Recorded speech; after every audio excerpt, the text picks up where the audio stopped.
Lors du sommet de l'Axe à Kuala Lumpur, l'événement principal a été la rencontre entre le secrétaire d'État américain Marco Rubio et le ministre russe des Affaires étrangères Sergueï Lavrov. Il s'agit de la première rencontre après les propos du président américain Donald Trump, selon lesquels Poutine jette de la merde, tout en étant très courtois. Selon lui, le processus n'a pas de sens. Rubio et Lavrov ont parlé pendant environ 45 minutes.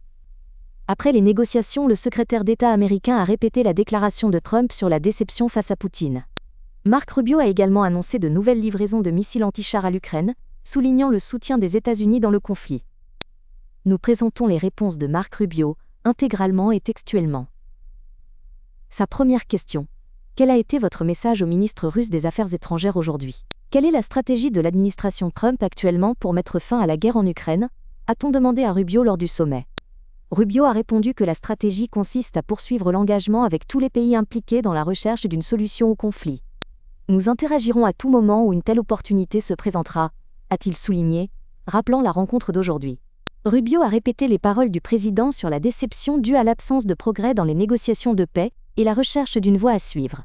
Nous continuerons à interagir, a-t-il déclaré, indiquant qu'ils avaient échangé des idées et des commentaires lors de la rencontre. Rubio prévoit de discuter des résultats des pourparlers à Washington dès ce soir, et peut-être de construire quelque chose à partir de cela.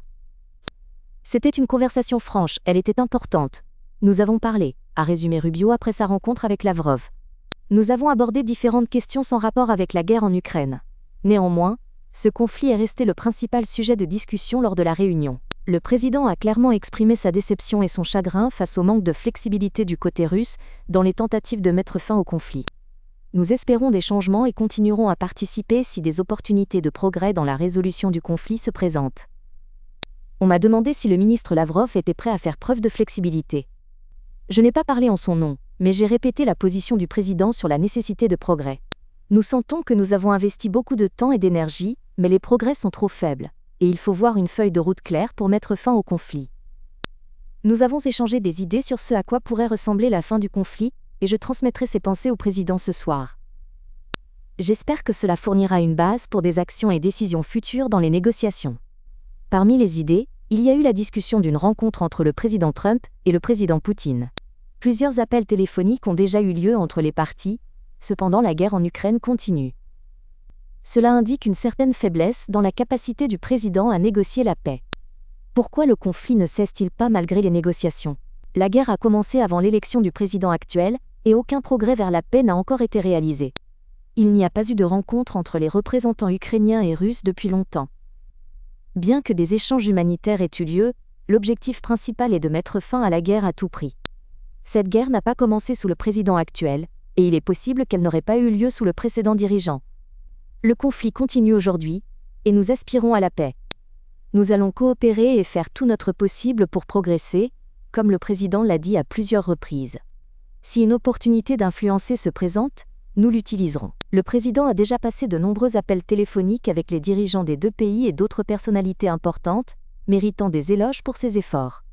Monsieur le secrétaire, la Russie a mené les attaques les plus massives des 3 derniers jours, et aujourd'hui vous avez vu votre collègue. Êtes-vous prêt pour des actions supplémentaires ? Prévoyez-vous maintenant d'imposer des sanctions plus sévères contre la Russie ? Le président a dit que c'est une option à sa disposition, dans le cadre de ses pouvoirs et avec le soutien du Congrès. Nous avons travaillé avec le Congrès sur un projet de loi qui donnera au président la possibilité d'appliquer des sanctions de manière flexible et au moment opportun pour renforcer l'influence dans les négociations. Le président considère ce projet de loi comme une réelle opportunité. La semaine dernière, nous avons discuté des détails avec le Sénat, prêt à faire avancer cette question. Les dirigeants des 2 chambres du Congrès ont déclaré leur volonté de commencer à promouvoir le projet de loi. Nous avons averti les Russes il y a plusieurs semaines des actions possibles. Nous avons informé la Russie que de telles mesures pourraient être prises. Nous continuerons ces actions, car telle est la réalité de la situation actuelle. Cependant, la question de savoir si le moment est venu d'imposer des sanctions reste une décision du président. Il est contrarié par l'absence de progrès significatif dans la situation. Plus tôt cette semaine, des rapports ont indiqué que vous et le président n'étiez pas au courant de la décision du Pentagone, ce qui a suscité des questions et des discussions. La suspension temporaire des livraisons d'armes à l'Ukraine était une décision du Pentagone, suscitant des avis divergents. Cette décision était une pause pour réévaluer certains types de munitions. Cette décision est logique après un conflit prolongé, compte tenu de la protection d'Israël et des bases américaines. La pause était limitée et liée à un réexamen des stocks d'armes. Le réexamen des munitions a permis de s'assurer de la suffisance des stocks. L'aide à l'Ukraine se poursuit selon le calendrier approuvé par le Congrès. Les suspensions concernaient principalement les armes défensives, ainsi que certaines armes offensives utilisées dans les conflits au Moyen-Orient. Cette mesure n'est pas liée à une pénurie, mais à la nécessité d'une évaluation raisonnable des stocks pour honorer les engagements mondiaux. Les stocks d'armes doivent garantir la protection des bases au Moyen-Orient et le respect des engagements envers les partenaires dans la région Indo-Pacifique. Des circonstances imprévues peuvent survenir, mais la majeure partie de l'aide défensive américaine à l'Ukraine n'a jamais été suspendue et se poursuit selon le calendrier habituel.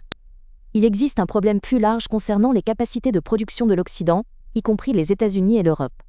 Cela affecte les livraisons d'équipements de défense à l'Ukraine. Les Ukrainiens ont besoin de batteries Patriot supplémentaires. De tels systèmes existent en Europe, mais les pays ne veulent pas s'en séparer.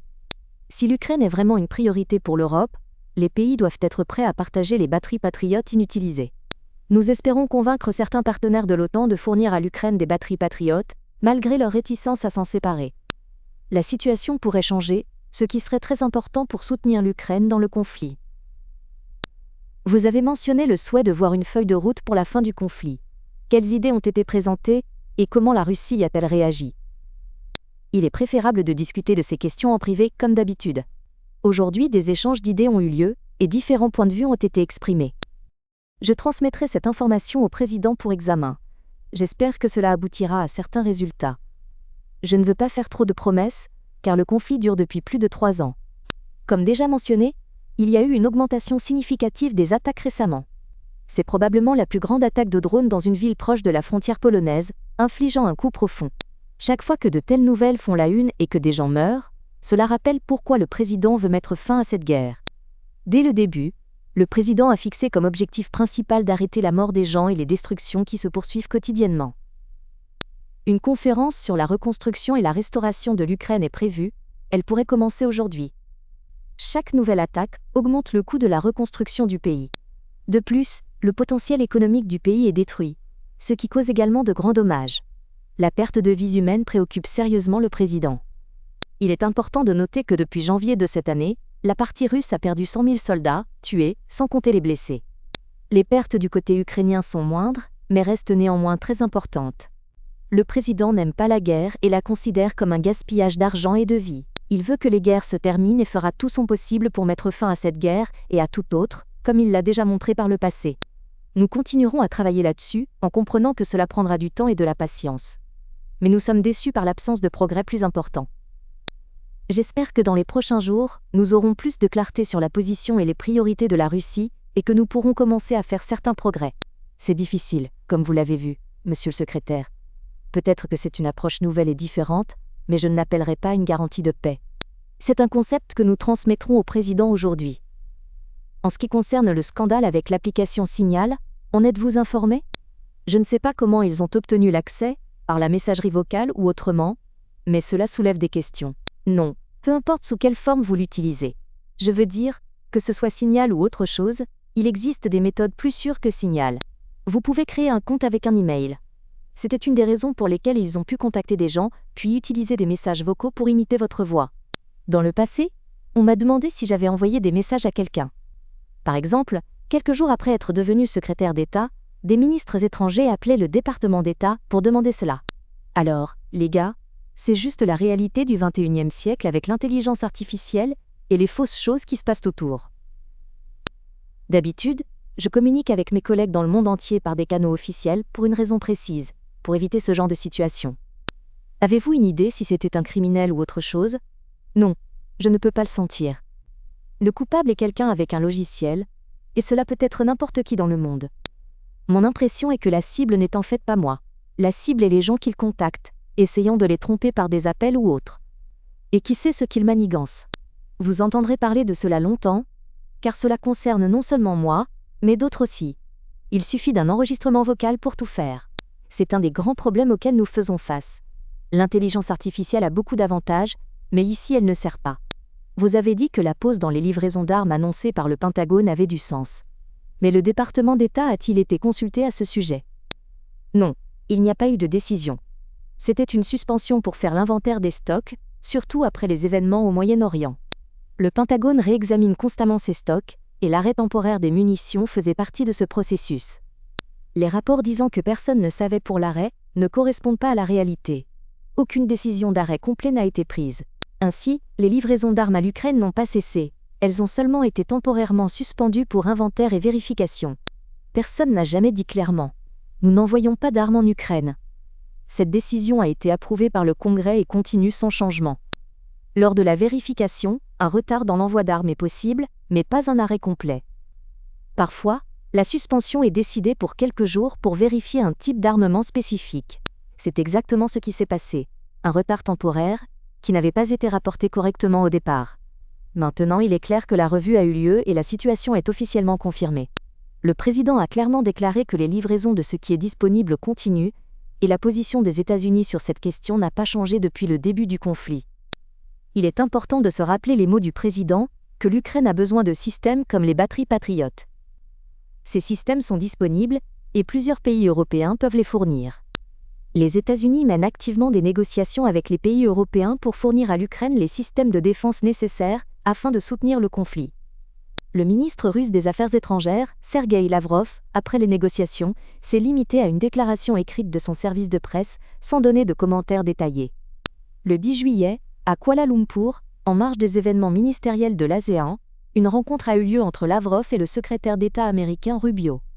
Lors de cette rencontre, ont été discutées des questions liées au développement des accords conclus entre les présidents de la Russie et des États-Unis, visant à stabiliser la situation. Le 3 juillet, la dernière conversation téléphonique entre les États-Unis et la Russie a eu lieu, au cours de laquelle un examen approfondi de l'ensemble des questions de l'agenda bilatéral et de la situation mondiale a été réalisé. Un échange franc d'opinion a eu lieu concernant le règlement du conflit en Ukraine, la situation en Iran et en Syrie, ainsi que d'autres problèmes internationaux.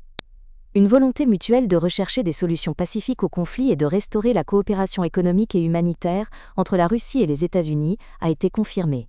Il a été discuté de la reprise sans entrave des contacts entre les sociétés des deux pays, y compris la possibilité d'un service aérien direct pour faciliter les liens.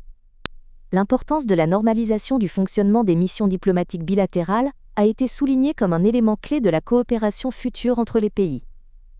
Un dialogue constructif et respectueux entre les ministères des Affaires étrangères de la Russie et des États-Unis, sur un cercle croissant d'intérêts mutuels, se poursuivra.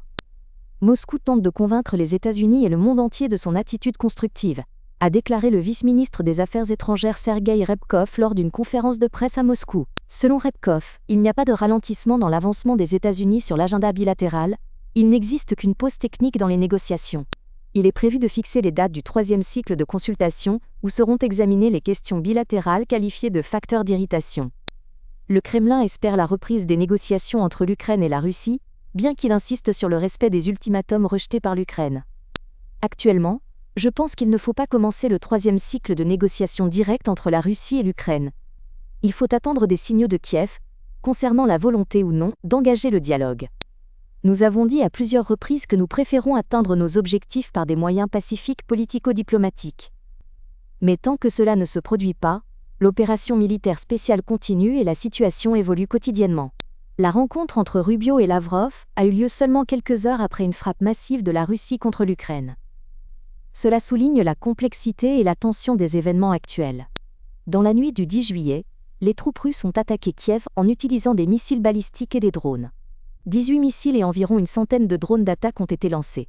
Parmi les drones d'attaque, près de 200 sont des Shahed. 2 personnes ont été tuées et 2 autres blessées à Kiev suite à l'attaque. Pendant ce temps, à Rome, pour la première fois, des représentants des États-Unis ont rejoint la coalition des volontaires. Parmi eux, l'envoyé spécial du président et 2 sénateurs. La coalition des volontaires est une union d'États européens qui se sont engagés à soutenir l'Ukraine en temps de guerre à grande échelle. L'initiative de la coalition prévoit le déploiement possible d'un contingent de maintien de la paix sur le territoire du conflit pour stabiliser la situation. La création de la coalition a été annoncée par le Premier ministre britannique Keir Starmer le 2 mars 2025. Depuis, plusieurs réunions ont eu lieu. Cependant, aucune décision concrète ni mesure n'a encore été prise concernant la coalition, la situation restant en phase de discussion et d'attente des prochaines actions. Aucune décision n'a encore été prise. Aujourd'hui, le 10 juillet, et demain, le 11 juillet, une conférence consacrée à la reconstruction de l'Ukraine se tient à Rome. Le Premier ministre italien Giorgia Meloni, hôte de la rencontre, ainsi que plusieurs dirigeants européens et des représentants d'institutions financières internationales et du secteur privé, participent au forum. L'Italie et ses partenaires internationaux ont promis plus de 10 milliards d'euros pour la reconstruction de l'Ukraine, a déclaré Giorgia Meloni lors de la conférence à Rome. Nous voulons coopérer avec l'Ukraine pour empêcher ceux qui ont aidé la machine militaire russe de tirer profit de la reconstruction, a déclaré Giorgia Meloni. Parce que nous le voulions ou non, ce qui se passe en Ukraine concerne chacun d'entre nous, a souligné la première ministre italienne lors du forum, suscitant des applaudissements. Lors de la conférence, les États, organisations internationales, institutions financières, autorités locales, entreprises et sociétés civiles se sont engagés à hauteur de plus de 10 milliards d'euros. La Russie s'est également préparée à la rencontre. La nuit dernière, elle a lancé une attaque massive contre l'Ukraine, principalement sur la capitale Kiev, en utilisant des drones russo-iraniens Shahed. Ces drones ont été sérieusement modernisés pour causer plus de destruction, et ils sont devenus plus difficiles à abattre, ce qui suscite une inquiétude sérieuse. Les Ukrainiens font face chaque nuit à des attaques de centaines de drones. C'est un terrorisme pur, menaçant la vie et la sécurité des civils sur le territoire du pays. Je vous demande de soutenir la coalition de reconstruction et d'aider à définir des mécanismes de financement concrets. Il est important d'unir les efforts pour aider les régions touchées. Nous devons convenir que les actifs russes gelés seront utilisés pour la reconstruction de l'Ukraine. Tant les revenus que les actifs eux-mêmes doivent être utilisés beaucoup plus activement qu'actuellement. Ces fonds aideront à sauver des vies et à reconstruire les infrastructures. Nous avons besoin d'un système clair de reconstruction et d'un fonds spécial pour gérer efficacement le financement. Le financement doit fonctionner à différents niveaux, au budget national et dans les communautés locales, afin de couvrir toutes les échelles de dommages et les besoins de la population. Nous estimons les dommages matériels à environ 500 milliards d'euros. La Russie est tenue de payer ces dommages, et l'accès aux actifs gelés ne lui sera pas restitué. Le gel des actifs russes restera en vigueur jusqu'au remboursement complet des dommages. C'est une étape importante pour assurer la justice et le soutien à l'Ukraine. Nous sommes prêts à acquérir des systèmes de plateformes supplémentaires auprès des États-Unis pour les fournir à l'Ukraine afin de renforcer sa défense. Les ministres des Affaires étrangères et de la Défense coordonnent leurs actions avec les partenaires, mobilisant une aide supplémentaire pour l'Ukraine. C'est un travail international conjoint. Récemment, j'en ai parlé avec le président Trump et j'ai demandé la fourniture de systèmes, dont une partie est également nécessaire aux Américains eux-mêmes, mais ils en ont beaucoup. Actuellement, les ministres de la Défense négocient les questions de livraison pour fournir à l'Ukraine les ressources nécessaires à sa défense et à sa reconstruction. La guerre de la Russie contre l'Ukraine a causé des destructions d'une ampleur énorme pour l'Ukraine. Les attaques russes ont provoqué des crises énergétiques, agricoles, alimentaires, migratoires et économiques. La semaine dernière, les attaques ont été extrêmement massives. Écoles, hôpitaux, habitations et infrastructures civiles ont été ciblées, entraînant la mort insensée de civils. Parmi les victimes, il y a de nombreuses femmes et enfants. Il faut mettre fin à cela pour arrêter les sacrifices inutiles parmi la population civile. Après de nombreuses années de guerre, le nombre de victimes des deux côtés dépasse les millions, ce qui est sans précédent depuis la Seconde Guerre mondiale. L'ampleur des morts et des destructions motive le président Trump à obtenir une paix juste et attendue dans ce conflit mortel. Les destructions sont également la raison de la coopération des États-Unis avec l'Ukraine pour la reconstruction complète du pays après la guerre. Après la conclusion d'un accord de paix, la reconstruction de l'Ukraine deviendra une tâche énorme mais essentielle, influençant toute la région européenne. La reconstruction de l'Ukraine comprend non seulement la restauration des infrastructures physiques, mais aussi la résolution des conséquences sociales et économiques de la guerre. Cela inclut également le retour sécurisé de tous les réfugiés ukrainiens et la garantie du retour de tous ceux qui ont quitté illégalement le pays. Il s'agit du retour des enfants ukrainiens enlevés et de l'assurance que les vétérans des forces armées ukrainiennes reçoivent l'aide nécessaire pour leur réintégration dans la société. Une opération complète de déminage est prévue pour assurer la sécurité de tous les Ukrainiens à l'avenir et créer les conditions d'une vie pacifique. D'un point de vue économique, les investissements en Ukraine dépendent d'une sécurité stable et de garanties de paix durable pour les investisseurs. Les efforts visent non seulement à un cessez-le-feu temporaire, mais à la conclusion d'un accord de paix global et durable pour le pays. La question principale de la conférence est de savoir comment l'Alliance peut contribuer à la reconstruction de l'Ukraine, en assurant sa souveraineté, sa sécurité et sa stabilité politique. Les États-Unis et l'Europe ont déjà fait face à des défis similaires après la Seconde Guerre mondiale, en reconstruisant les régions dévastées. La reconstruction de l'Europe est connue sous le nom de Plan Marshall, lorsque les États-Unis et leurs alliés européens ont investi dans l'économie et les infrastructures. Le président Truman et le secrétaire d'État George C. Marshall considéraient une Europe de l'Ouest stable comme une priorité pour les intérêts américains. Leurs efforts ont aidé à transformer les régions dévastées par la guerre en Europe en États-nations fonctionnels, avec une économie stable. Cette expérience sert d'exemple pour la reconstruction de l'Ukraine, où la sécurité n'est pas la seule priorité, mais aussi la stabilité politique et économique à long terme. Le chemin de la coopération économique entre les États-Unis et les pays européens se poursuit encore aujourd'hui. Ces pays peuvent diriger les efforts pour soutenir l'Ukraine et son développement. Nous constatons déjà des progrès dans cette direction. En formant une vision pour l'avenir et la reconstruction de l'Ukraine, il faut s'appuyer sur des principes unifiés dans ce processus. Le principe central de la reconstruction de l'Ukraine doit être la préservation de sa souveraineté nationale et de son gouvernement démocratique par son peuple, ce qui est crucial pour la stabilité. Aux États-Unis, la première ligne de la Constitution dit « Nous le peuple ». Cela souligne que l'État est responsable devant ses citoyens et protège leurs intérêts. J'aborde la question de la souveraineté et de la démocratie dans le contexte de la reconstruction de l'Ukraine, car les nations sont vulnérables pendant les périodes de reconstruction après des destructions. L'histoire montre que les pays dévastés par la guerre deviennent souvent victimes d'intérêts extérieurs pendant la phase de reconstruction, ce qui a des effets négatifs sur eux. Nous avons vu cela après les guerres en Irak et en Afghanistan, lorsque des entreprises et organisations étrangères ont exploité la vulnérabilité des pays détruits à leur propre profit. Les pays en période de reconstruction font face à une vulnérabilité politique. La reconstruction après les destructions limite souvent la liberté de choisir la voie de développement de l'État et son avenir. Chaque pays représenté aujourd'hui a rencontré des difficultés similaires. La reconstruction nécessite un équilibre entre soutien et autonomie, afin d'éviter toute pression extérieure sur les décisions internes. Lors de son discours devant l'Assemblée générale des Nations unies en 2018, le président Trump a souligné l'importance de protéger la souveraineté contre les nouvelles formes de coercition et de domination. Il a appelé les États responsables du monde entier à s'unir pour défendre leurs droits souverains contre la gouvernance mondiale, ainsi que contre d'autres menaces et pressions. Ce principe est à la base du soutien à l'Ukraine et à ses partenaires dans leurs efforts pour restaurer un pays souverain et autonome. La priorité est d'aider les autorités locales à développer l'entrepreneuriat et une économie de marché libre, créant ainsi des conditions pour la croissance et le développement.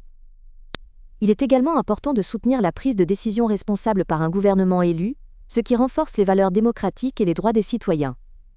Ces efforts visent à assurer la souveraineté de l'Ukraine, fondée sur un système de freins et contrepoids, la transparence et l'état de droit. N'oubliez pas de vous abonner à la chaîne, de liker et d'activer la cloche pour ne pas manquer les nouvelles vidéos et rester informé des événements importants.